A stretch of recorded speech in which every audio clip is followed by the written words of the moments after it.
12 নম্বর জাতীয় সড়কের সার্ভিস রোডে ধস। আপনাদের জানিয়ে রাখবো আরও একবার এই মুহূর্তে যে খবর আমাদের কাছে এসে পৌঁছচ্ছে।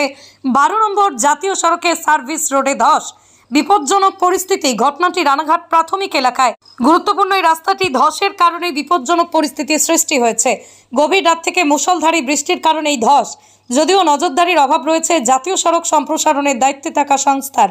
সকাল থেকেই রাস্তার ধসের কারণে আতঙ্কে রয়েছে নিত্যযাত্রী থেকে সাধারণ মানুষ।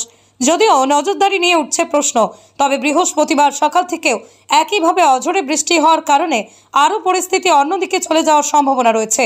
এই মুহূর্তে সম্প্রসারণের কাজ শুরু না হলে আরও বড়সড় বিপজ্জনক পরিস্থিতি তৈরি হতে পারে রাস্তাটি। জাতীয় সড়কে ধস কি বলবেন?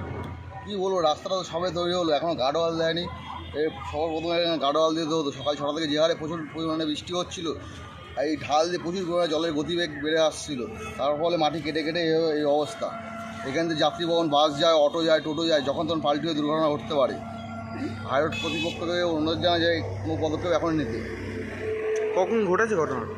সকাল 6টা সাড়ে 6টা থেকে বৃষ্টি হচ্ছিল, প্রচুর বৃষ্টি হচ্ছিল। বৃষ্টির সময় এই ঘটনাটি ঘটে। কী চাইছে না? আমরা চাই যে আসুক, এর কোনো প্রতিক্রিয়া করুক, দেখুক। গার্ডওয়ালটা অবশ্যই দেখা দরকার। আর যখন তখন যাত্রীবহন বাস যায়, আর যখন তখন পাল্টি হয়ে যেতে পারে। আপনার নাম? আমার নাম পবিত্র ঘোষ। বছর ঘুরতে না ঘুরতে জাতীয় সড়কে ধস, কি বলবেন? ধস নেমে গেছে, একদম বিচ্ছিরি করেছে, ভালো হয়নি। হ্যাঁ, যে যাবে সেই উল্টি যাবে, বড় গাড়ি। কি মনে করছেন এখন? ওটা ভালো হয়নি। কতটা বিপজ্জনক? খুব খারাপ। কি চাইছেন? ওটা ভালো করতে হবে। আপনার নাম?